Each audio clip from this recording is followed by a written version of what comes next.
We're going to road trip, anak.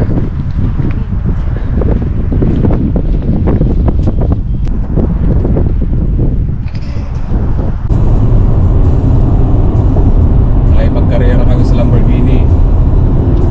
Sino makauna sa akin papuntang Niagara? Sino mauna ya?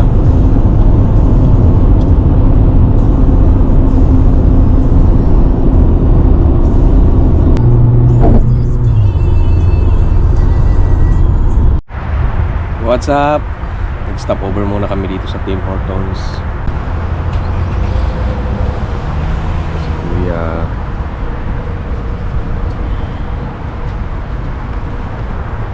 Sarap mag long drive ngayon. Magandang panahon. Pick upin muna.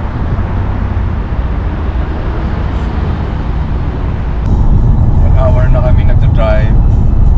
First time namin mag long drive na kasama si baby. Siyempre, papunta sa Niagara. And may pupunta kaming family na isang seaman sa atin.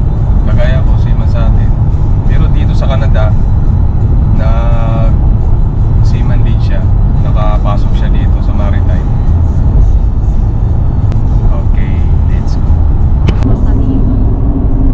Ito yung view ng countryside dito sa Niagara. Peanuts. Are you okay? Yeah. Si baby. Yes. Let's go. Sleeping. After 2 hours natin, 2 hours ba tayo nag-drive? After 2 hours na.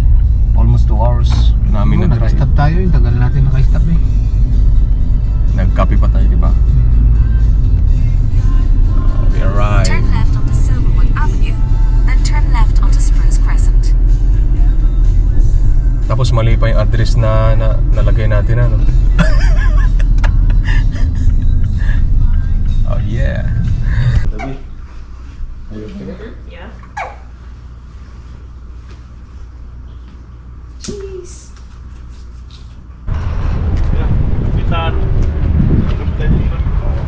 Passing on your left. Tingnan nyo ito guys, oh. Barko, dadaan siya sa lock. May view deck din. Shout out sa mga nakasama ko sa barko.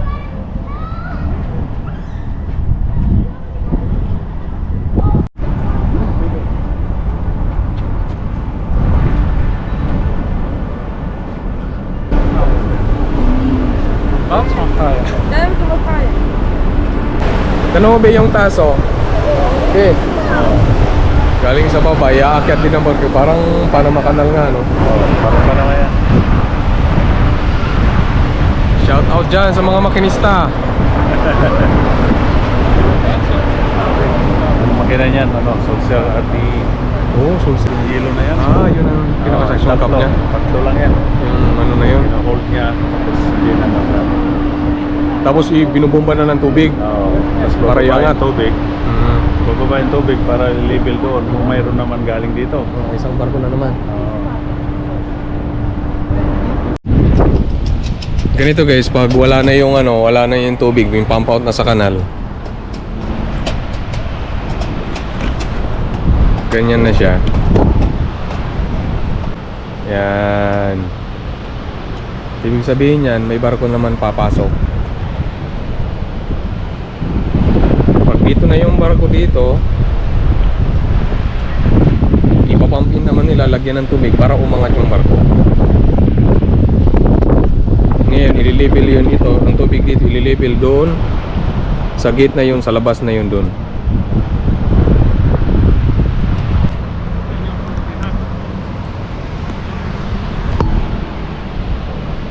Dito.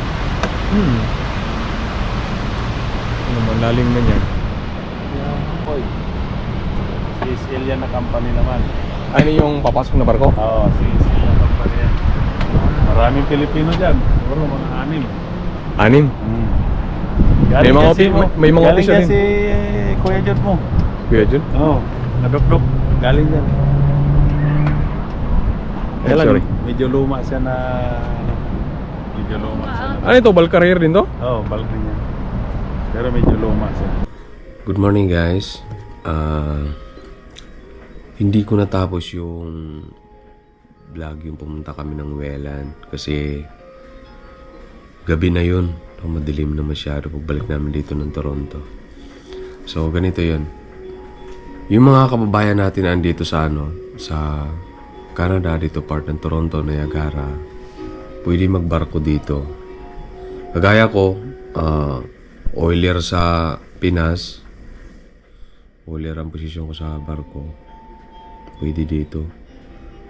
Ang papers din, sabi sa akin ni Kuya, yung mga gamit natin yung papers, meron lang ibang training na kukunin, gaya ng iba na yung Seaman's Book. Pero ganun pa man, pwede maka-apply dito sa Canada.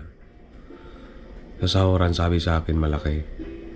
Tapos, pag nagsa-sign on ka, doon part ng Niagara. Tapos doon ka rin magsa-sign off. Pero yung biyahe dito lang, Canada, America lang ang biyahe. Ikot-ikot lang dito sa ilog. Bihira daw sila lumabas. Mag-high seas, parang wala nga minsan, sabi sa akin. Si Kuya kasi dito, kinausap niya ako, nalaman niya na seaman ako. Kasi isa siya sa official sa barko, third engineer. Makinista din. Ayaw ko. Para sa akin, inaano ko pa kung mag-a-apply ako kung hindi na. Thank you, Ambrosio family, pag-invite sa amin sa inyong napakagandang tahanan. And kay Kuya, ingat po lagi sa biyahe. And wait, meron sa akin.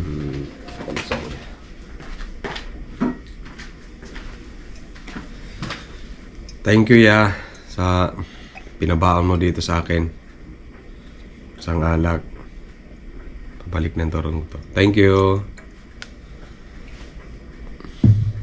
Yun lang guys. See you soon. Bye for now.